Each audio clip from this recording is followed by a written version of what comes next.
Oh my gosh, this is fabulous. But the set for us looks very different, correct? Yes. Okay, it looks like a Newfoundland town. Yes, that's the idea. Oh my gosh, it looks great. When do y'all open? In months, I think. Yeah, the first show is the 13th of July. And are you close to feeling like you're ready? We're getting there. It's hard, isn't it? I don't know how y'all do it. I really don't know. How many times have you seen the show? 179. Wow.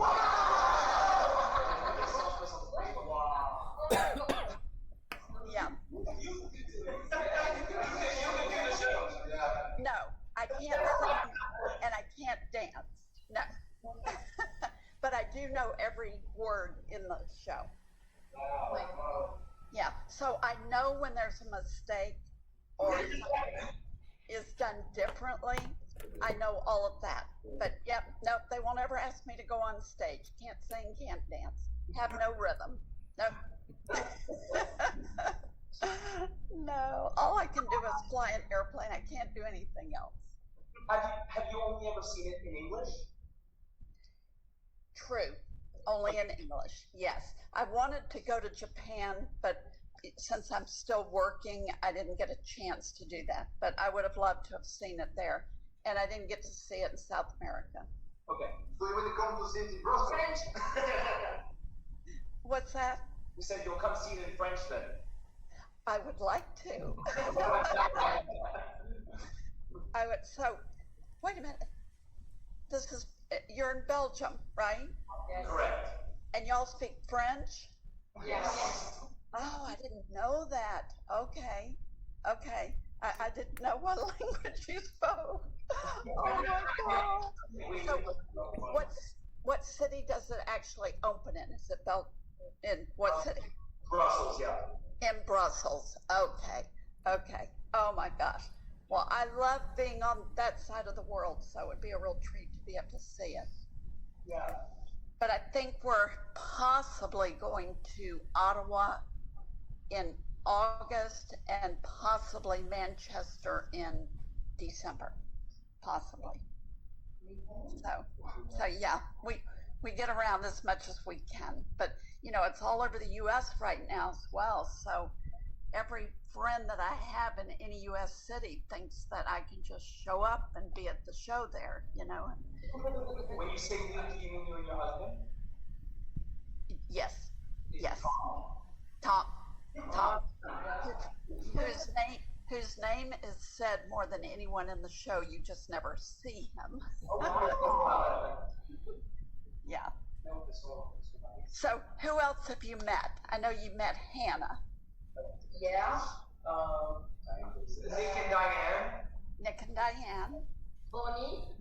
Oh, Bonnie. Yes. I remember seeing something on Instagram about Bonnie.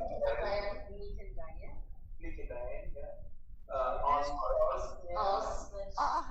And what about Claude? No, we haven't had a chance. But we met the mayor of Appleton, Durham. Yep. Well, I've been back to Gander 6 times since 9/11, so we see those people obviously every time we go back, and it's just so much fun. Have any of you been there or not yet? This guy. Only me. I've been to Newfoundland, but not in Gander, actually. So. Okay. I went to Belfast, for example.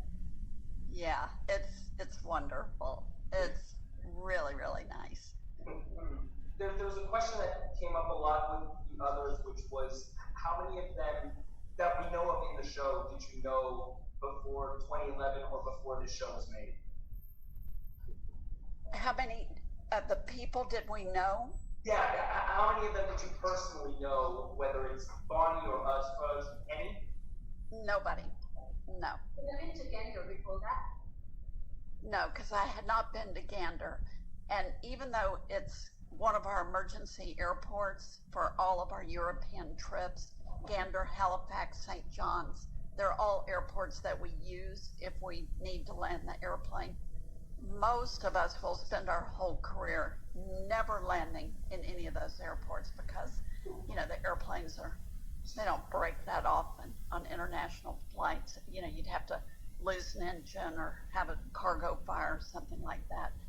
What makes us land there normally are for medical reasons, you know, a passenger being sick or having a heart attack. That's usually why we would land at one of those airports. But yeah, and I've been back to Gander in the airplane twice since 9/11, but both times with medical issues. Wow. So yeah, I've landed there 3 times, which is extremely unusual. I don't know if I've met another pilot who's landed there 3 times in the airline business. Yeah. Oh my gosh, well, y'all have got to be so excited. Yeah, we're nervous, but we're really excited. Yes, I would be very nervous. And Mary, is it hard to sing Me in the Sky? She sings it. Yes. It's a hard one. It's a really long song. Yes, over 4 minutes. It's hard to keep the audience attention all the way. You know. Yes. Really hard vocally and with the Jesus the. Le truc dramatique, en fait, toute l'histoire. Oh yeah, Yeah, anyway, it's a hard one. It's a hard one. Well, Jen Colella, who of course originated, you know, the song, she said it was hard to sing because, you know, you're sitting down for so much of it, and the breathing that you have to do, which of course I would not understand one thing about. She said it's just a hard song to sing. But you cannot imagine how many videos I get, I mean, almost weekly, of young girls that sing that song in their talent contest at their schools, or their ice skating competition, or their dance competitions. I get so many videos of really young girls, I mean, like junior high and high school, singing the song. And they sing, I'm almost 50, even if they're really young. Yes. And I got cheated on that. It says I was 51. I was really 49. So they kind of cheated me a bit. Yeah.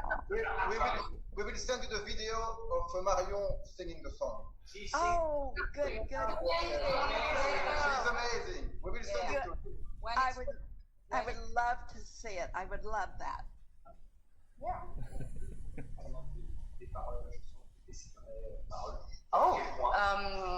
The lyrics of the song, is it really things that you really said to the 2 creators of the show? Is it really your words? Almost 100%. The only part that I guess they used artistic licensing, see, I'm learning these words, was where it says, hey lady, hey baby, get me a drink. The guys would have never said that to me. Never said that to me. Okay. They treated me with such respect and were just awesome to me. So that is the only part in the song that is not verbatim from my interview. Mm-hmm. So would you say that as a female pilot, you didn't really experience sexism? Not really, no. Cool. No. And I know that's so hard to believe because when I see all the information on Facebook today about some of the issues that the female pilots are experiencing, those of us who were hired in the very beginning, I mean, like, 50 years ago, it's just so foreign to us. I mean, we weren't treated like that at all. It's just very unusual. I would say it is worse today than it was back then when we were so new. And when I was hired at American, there were only 3 female pilots. There were 3 of us. but we honestly, we were put on pedestals. I mean, the guys were great to us. And my daughter is a pilot for American today, and she has never experienced any harassment of any kind ever. Okay. So why would you? Why do the writers of the show? Why do they steer in that direction? Yeah. Well, Why they because that face of the. sadly, I think that's very popular today. It's very popular to say that, you know, there's so much sexism and women are treated poorly. I think that's the sign of the times, unfortunately. But Okay. what I've always said when I'm asked that question is I also think a big part of it is the way you present yourself. And I mean, you can't walk into the cockpit with your blouse, the top two buttons unbuttoned. You can't do those things, and you should know that. But I think a couple of things. I think you've got to obviously be very good at your job, and you have to gain their respect. And how do you do that? It is the way you act and the way you do your job. And I think those of us who have not experienced that issue is part of how we acted when we were hired. But I don't think we even knew about the possibility of sexual harassment at that time, so many years ago. We just weren't treated that way. Okay. There were so few of us, and gosh, I know this is going to sound terrible, but the guys loved flying with us. I mean, they almost felt like it was a privilege to fly with one of the female pilots. Isn't that so? It's so odd to say that, but that is truly how it is. And we, female pilots from the early 70s, mid 70s, have had this discussion many times and talk about how well we were treated. And what about the animosity between the female pilots and the flight attendant? Was that something you've lived through? I did experience some of that because I think they were a little bit threatened by me, by thinking, like when I moved to New York, I didn't know anybody. I didn't know where I was going to live. All the guys in my class, there were only 8 of us in training at one time. They were all married. So when we got out of training in Dallas, they all went home to their wives and their families. But I was just out of college. I was 24 years old and certainly not married, and I didn't know a soul. So on the bulletin board, there were advertisements of apartments in New York City and roommates and everything. So I called this one apartment that sounded nice because it was only 6 years old, and everything in New York is 100 years old. And so I called and to see about looking at the apartment. And the first thing they asked me is what class you were in. They meant what flight attendant class were you in? And I had to say to them, I'm not a flight attendant, I'm one of the new pilots. And they went from being very excited to not wanting me to come look at the apartment. And so I just kind of pressed them and said, well, could I at least come look at the place? So they agreed, and I ended up living there. Hold on just a second. I ended up living there for 3 years, and 5 flight attendant roommates. We had the best time, and it was wonderful. But they later told me when they saw that I had fingernail polish on, they thought that it would be okay for me to live there. So I think they just realized that I was just a normal girl. It was okay. It was okay. So yeah, we laughed about that many times. But yeah, they were just really unsure about having a pilot live with them. Yeah. But that quickly went away. Okay. And we became great friends. We were in each other's weddings and all of that. So yeah. But in the beginning, they were the flight attendants were way more apprehensive of us than the pilots, because the pilots knew that we were trained just like they were. The flight attendants, I think they felt like we threatened their territory a bit, if that sounds okay. Yeah, it was a little bit. So I went overboard to be nice to them. And on layovers, I would always want to go out with them. I'd want to go shopping, get my nails done, get our hair cut. So I played the girl role with them. And then I had to act very different in the cockpit, you know. So it was kind of interesting. But yeah, I would say most of us were like that. Long time ago, guys. Times have changed. Beverly, I have tons of questions to ask you, but I have to be brief, I think. About that day, if I can ask you about that.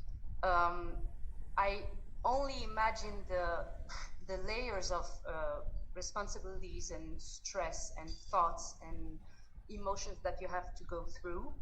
I don't know that. I can only imagine, but I have to quite understand to play it.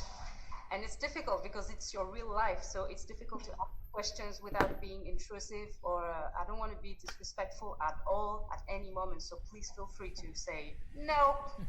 Oh, really? You can ask me anything. Okay, but please feel free. Oh, sure. So, thinking about that day, what would be the first thing that comes to your mind? The first emotions, the first word, the first image when you think about that? Is it stress or kindness of the people, or anxiety about you and your family and not communicating? Right. What would be the first thing in your mind?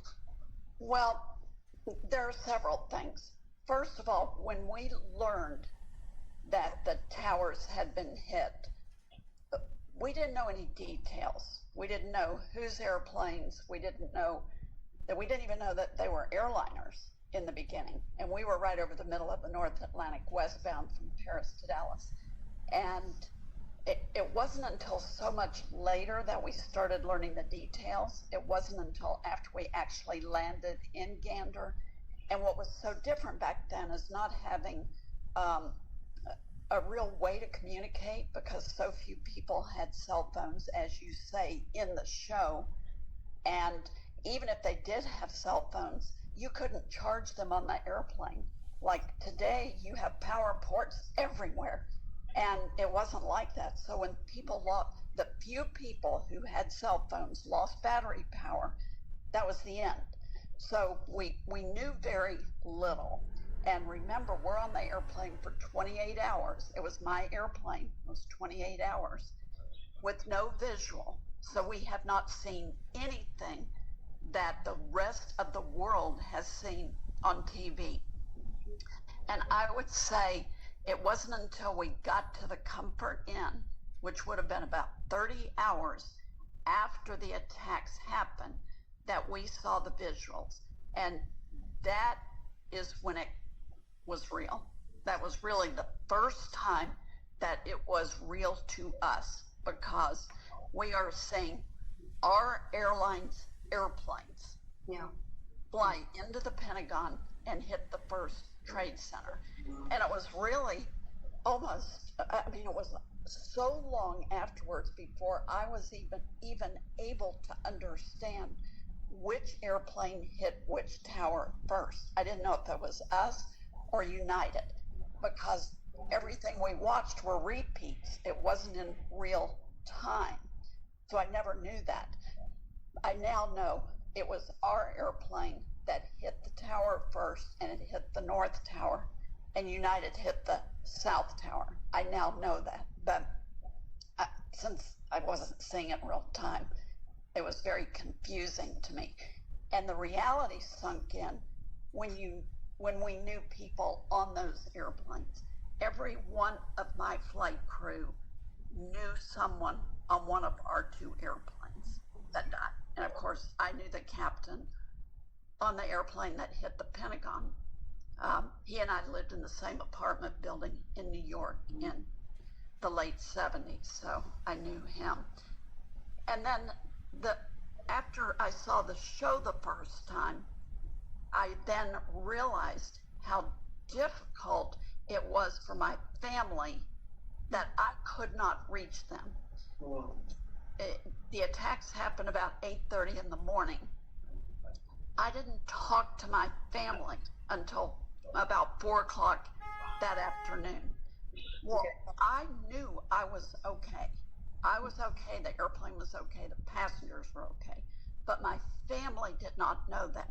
So in the first few minutes watching the show, and Jen rolls out her chair, picks up the phone and says, "Hello, Tom." My husband was so emotional. And that was the first time that I went, oh my gosh, this was really harder on my family than it was on me.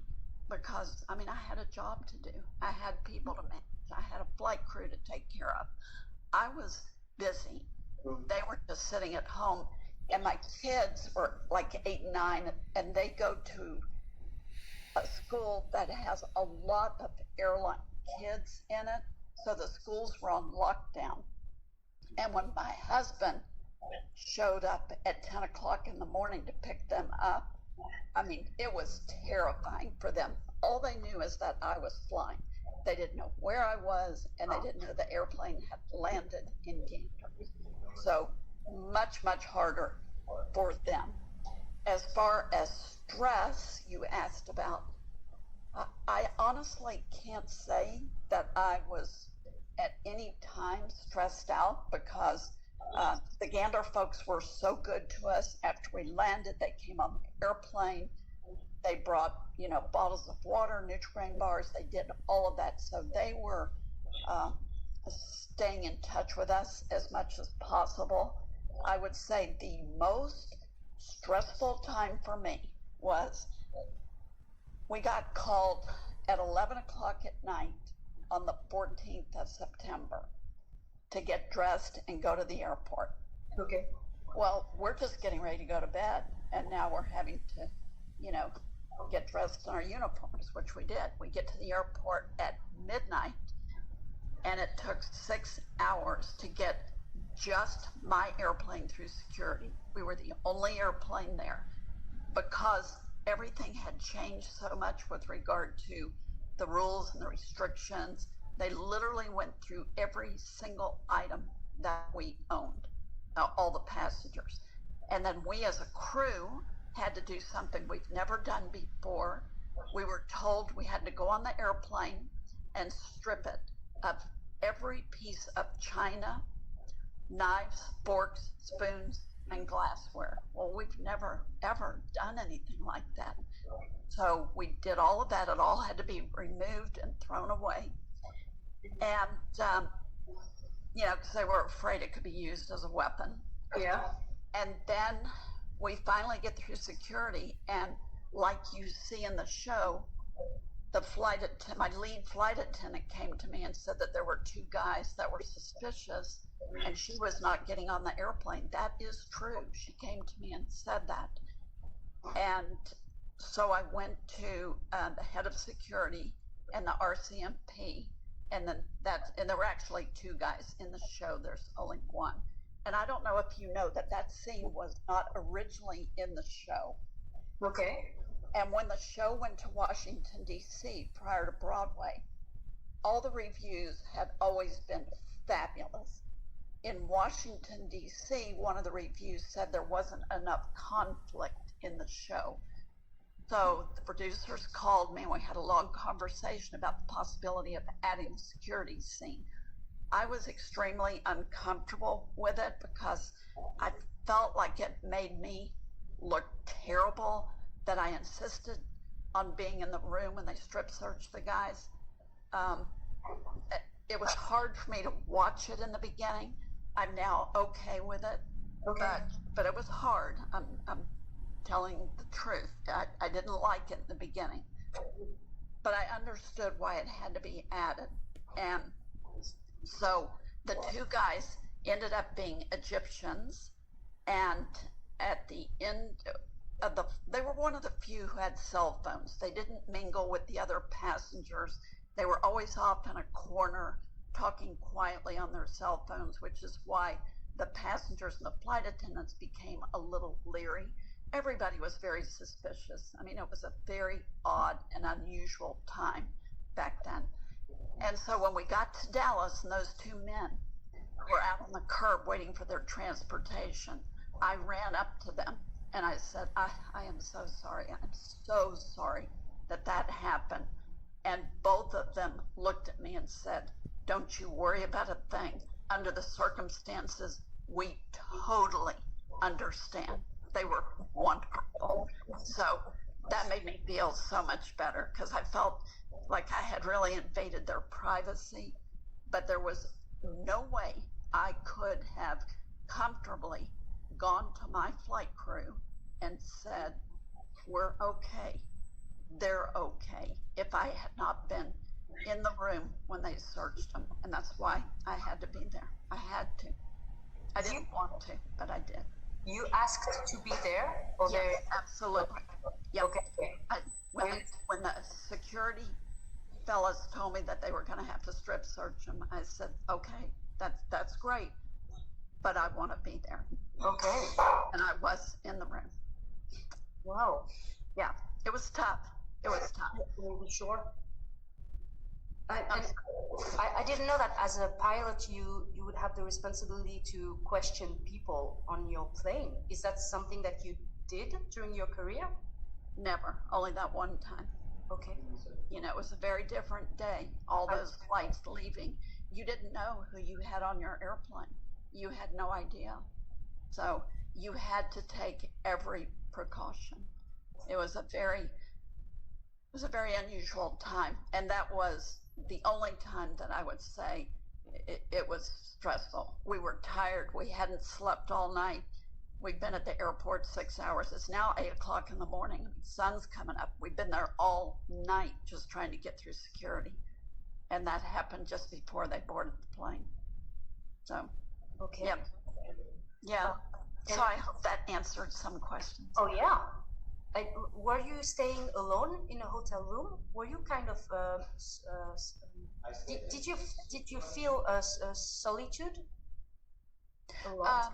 Yeah, what we did with my room is my crew was at the Comfort Inn, and they gave me the room that was right next to the front desk, and I pretty much left my door open the whole time. I wanted my room to be like a command post.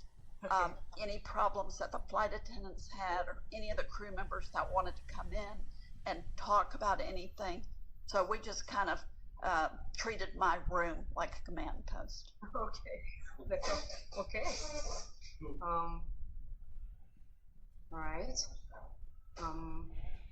And the hotel was excuse me. There aren't hotels in Gander. They're all motels, as we know. Yeah, they only have 500 motel rooms in the town. So the crew members were put at the motels, whereas the passengers were in churches, fire stations. Mine were at the Knights of Columbus Lodge, which isn't even there anymore. It's been torn down. Okay. Beverley, were you screeched in? Absolutely. Yeah. on the 10th anniversary, I have a great photo. We were screeched in with David and Irene, which is when we went back, you know, and they did the interview at that time. But yeah, we were screeched in. Now, I have to fess up. I didn't eat that gross little fish.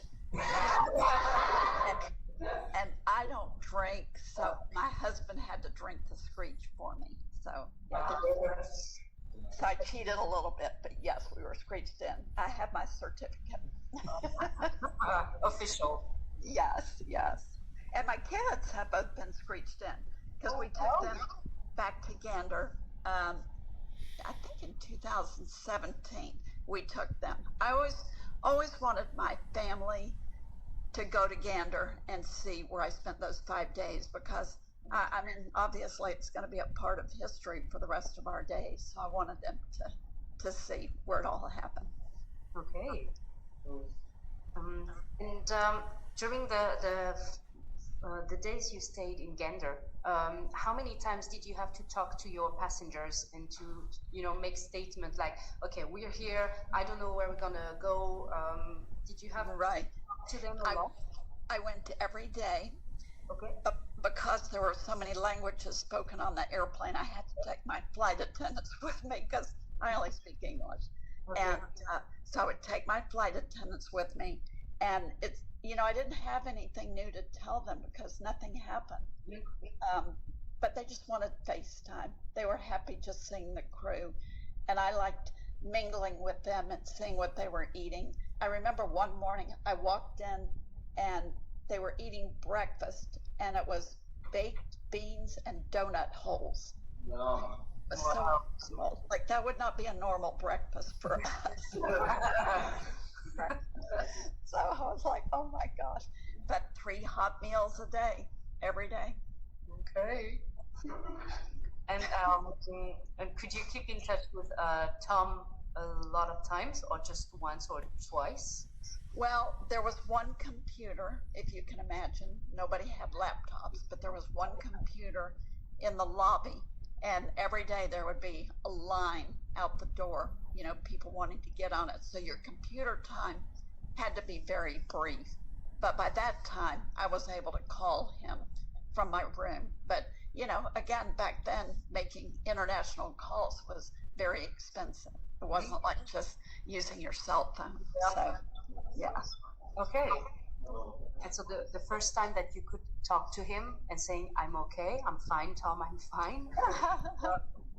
The amount of relief that he has to, I can't even imagine the first call would have been. Well, the first call was when I was on the airplane still. It was, one of my first class passengers had a cell phone that had about 3 minutes of battery life left. She loaded her phone, and I was able to call, and I said, Tom, I can't talk very long, but we're fine. Airplane's fine. We're in Gander. That is all I know. And that was all I knew. Yeah. I didn't know anything else. Okay. Do you remember the moment that you knew you were going to have to land in Gander, but you didn't know what was happening? Did you guys, like in the show, have speculations, and were there rumors that actually started creeping up in the plane? Well, nothing was in the plane at that moment because there was no way. We're still airborne. And the first time we knew we were going to have to divert and land the airplane somewhere in Canada was after they closed all of the U.S. airspace. See, in the beginning, it was just New York's airspace that closed. And that didn't impact us because we don't fly through their airspace to come home. So it wasn't until they closed all of the U.S. that we knew we were going to divert. And we just started programming our computers. We just assumed it would be Toronto or Montreal, and even Calgary. I mean, we could go anywhere in Canada. We had enough fuel to do so. And then when we finally came into contact, the first controller that you talk to when you come back to the U.S. is Gander. That's very normal. You talk to them every time on the return. And they said, their words to us, land your airplane immediately in Gander. And the co-pilot and I looked at each other. It's like, Gander? I mean, that wasn't even in our thought process. I mean, we just assumed it would be a big city. So then we programmed Gander in, and that's when we realized that we were going to be 7,000 pounds over our max landing weight because of the fuel that you with the fuel, yeah. And so that's when I had to decide, am I going to jettison that fuel? What if I need it later? I didn't know how many airplanes were going to be in Gander. I didn't know how much fuel they had available.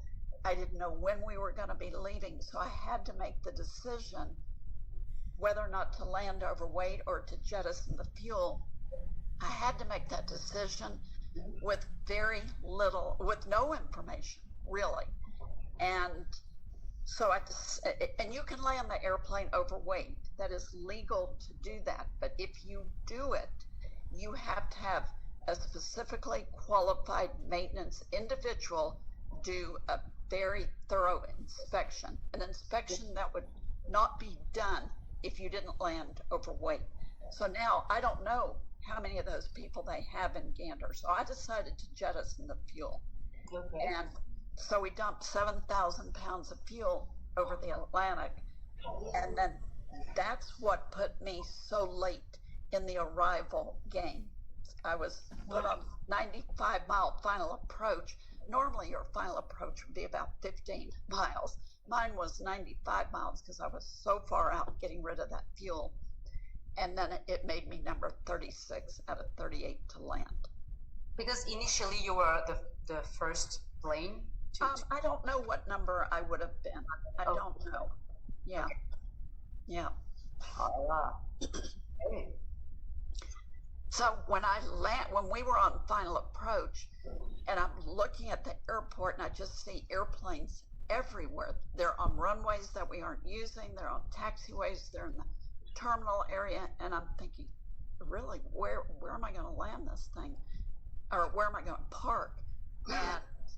And that's when they sent me over to the general aviation terminal area because that was the only place they had left. But the problem is that surface is asphalt, and it wasn't load bearing for an airplane the size of a 777.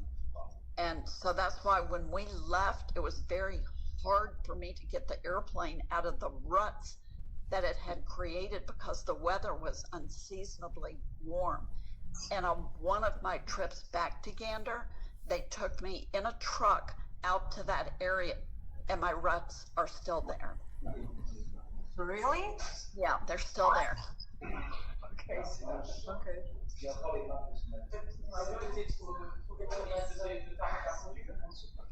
I can't hear. No, we're just They're reacting like, Okay. And yeah, so a lot of things that the average person would not think of. For instance, the engines on that airplane hang very low off the wing.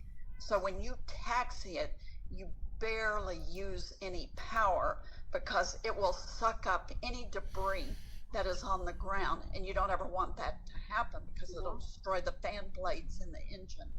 So when I had to use a lot of power to get out of the ruts, to get the airplane rolling forward, it was very uncomfortable because obviously I didn't want to destroy the engine. So that was kind of an awkward moment, airplane-wise, when we left. Did you have a co-pilot that you knew with you during that flight? A co-pilot that what? That you knew that you were... Oh no, it was his first trip. I was training him. I was an instructor pilot, and it was his first trip. And I told him, I said, Mike, I'm going to promise you this is not a normal trip. You don't normally get to jettison fuel in the real airplane. You do that in the simulator, not in the airplane. And he got to do all of that. Yeah, first trip. And how did it go? Did he? That was great. Yeah. It was okay? Yeah. He was a military pilot, and obviously by the time you become qualified to fly the 777, you have flown other airplanes at American. Okay. So yeah, he was great. But yeah, that was his introductory flight. Yeah. So that was good. And after that, so in the show, we learned that you went back to the airport 4 days later because you wanted to fly again directly. Yes. So you weren't scared at all. No. It never changes the way you saw and you see planes and flying and your passion and everything. It never. I was angry. I was not scared. I was angry that our new life was created by these individuals and that security has become so different. Yeah. I mean, young people today only know security the way it is. Well, it never used to be that way. You used to be able to park your car at the terminal, get out, go to the gate, and meet your passengers or whoever you were picking up. Yeah.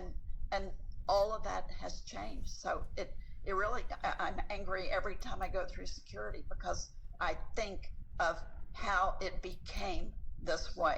No, I was never scared. I could not wait to get back in the airplane, but I'm a very proactive person, and I was never going to sit back and just let this ruin what I loved so much. Never. It's like falling off of a horse. You've got to get right back on. And that's what I felt like I needed to do and certainly wanted to do. Okay. Yes, and I mean, I'm still flying today. I fly a jet that is much smaller, of course, but I'm 72, and so it's just I don't need to fly. I don't need the money. I retired from American, but I still love what I do. I mean, there are times early in the morning, the sun is coming up, and the other pilot, I'll look at each other. He's 76. And we say, do you believe we still get to do this? Do you believe we still get to do this? So, yeah, we love it. Okay. It's a real passion, just like what you do. And what you do is so foreign to me. I mean, I would just die if I had to get out and just stand there. I'd probably start crying. It would be horrifying. I'm terrible at it. Oh my gosh. Yeah. And about the Me and the Sky song, so it's the only character that has her own song. So not related to the show, apart from the very last sentences. But how does it feel for you to, even the first time you saw the show, to see your own story shared with tons of people? How was it in your brain that it's me and it's really intimate? Well, it was very daunting. And what most people don't realize is I never knew the song had been written. I had no idea. So when we did the interview in 2011, and then we just went back to Texas, and I really never thought much about it. What I didn't realize is over the next 4 years, David and Irene had pretty much gone into hibernation and wrote the whole show, the lyrics, music, everything. I didn't really know that was going on. It was different for Nick and Diane because they had been to and I hope I'm saying this correctly, they had been to the workshops and the festivals and all of that. And it was really Nick who got in touch with me and said, you really need to see this show. You are kind of a part of it. I didn't even know what he was talking about. And so in the summer of 2015, when the producers invited us to the world premiere opening in La Jolla, my daughter and husband and I went to San Diego, and we're at y'all do a lot of partying. So we were at the pre-show party before. We've learned that you party a lot. Yeah.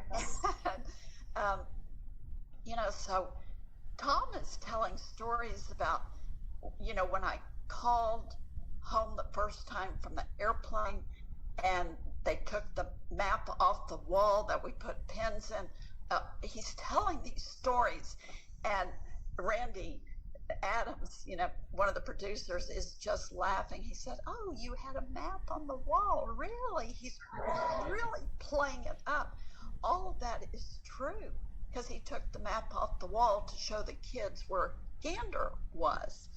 And so anyway, when we're watching it for the first time, we're front and center. And when Jen starts singing Me in the Sky, I am gasping for air because it is my life. It is my aviation life in 4 minutes and however many seconds. And it's so correct. So it's very daunting. You can't imagine what it's like. We were just in awe of the first show. And really, I would tell you today, my husband still can't watch the show without becoming very emotional. I have finally crossed that hurdle. However, I guess we went about a year without seeing it because of stupid COVID, but that's a whole other issue. And when I saw it the next time, it kind of made me tear up a bit because I hadn't seen it in a year. But, you know, when you're seeing it constantly, I'm able to get used to it. Okay. My husband, maybe not so much. So you didn't know you had a solo? No, had no idea. No idea. And people are just shocked at that. And I'm like, no, I had no idea. It's not like they called me and said, is it okay if we do a song, put your aviation life in a song? I mean, no, I didn't know. Wow. Isn't that funny?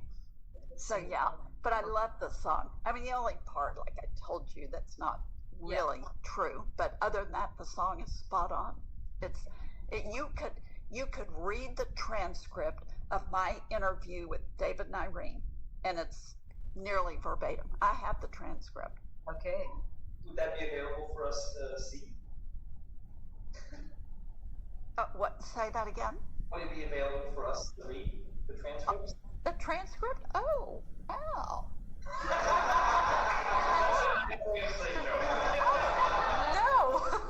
Yeah, I guess. Are you serious? I guess I could scan it. Yeah, I could scan it. It would be really interesting to see how.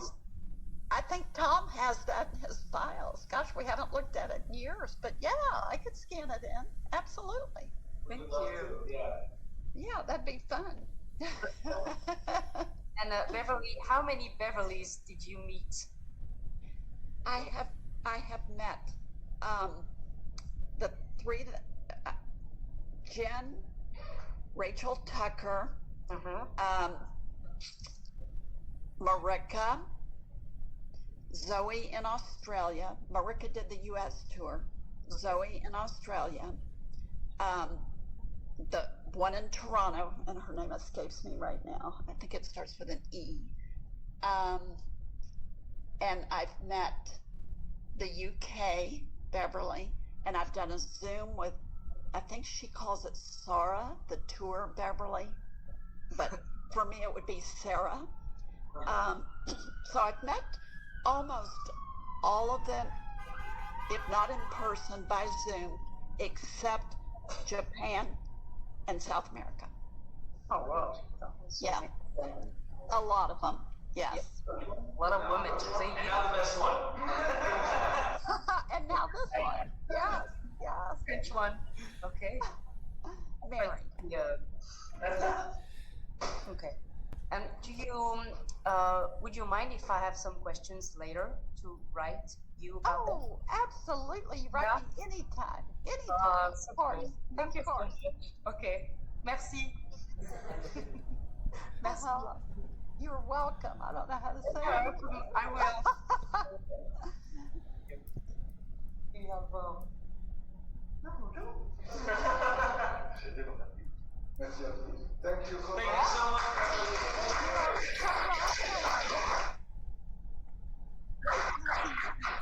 Good luck. so much. We'll keep you in touch. Okay,